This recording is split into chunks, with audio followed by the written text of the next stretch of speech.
చిన్నారులు, మనకి ఓ మాయా అడవిలో 4 చిన్న చిన్న చెఫ్లు ఉన్నారు. వాళ్ళు ఏమి వండబోతున్నారో తెలుసా? చికెన్ బిర్యానీ. అది కూడా అన్ని జంతువుల కోసం. ఇదిగో చూడు, బాలు, చిన్ని, రాజు, గోపి.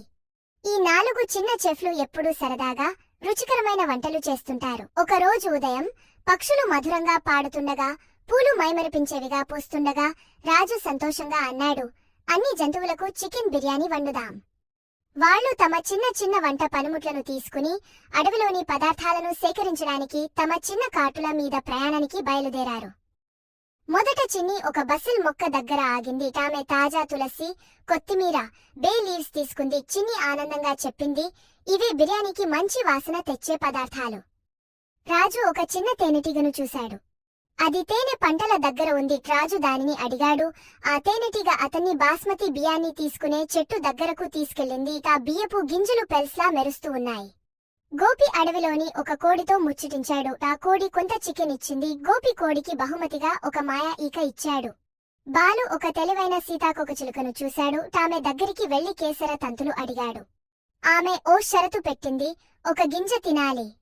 చిన్న చెఫ్లు తిరిగి తమ మినీ చెఫ్ వంటగదికి వచ్చారు. వాళ్ళు మసాలా మిక్స్ చేయడం మొదలుపెట్టారు. మాయా అడవి వాళ్లకు చాలా రుచికరమైన పదార్థాలు ఇచ్చింది. ఇప్పుడు ఆ మసాలాలన్నీ కలిపి బిర్యానీకి సిద్ధం చేయాలి. మొదట వారు వంటపట్టిపై బియ్యాన్ని ఒక పొరగా ఉంచారు. ఆపై చికెన్ మసాలా మిశ్రమాన్ని మరో పొరగా జోడించారు. చిన్న ఉల్లిపాయలను వేయించి వాటిని కూడా వేశారు. చివరగా బాలు కేసర పాలును పోశాడు. అది సూర్యుని కాంతిలా మెరిసిపోతుంది. తర్వాత రాకెట్టు స్టోన్ను కప్పి పక్కగా వేడి చేయడానికి చిన్న గుళ్లను పక్కన వేయించారు. ఈ విధంగా వాళ్ళు బిర్యానీని తయారు చేశారు. అడవిలో బిర్యానీ వాసన పాకింది.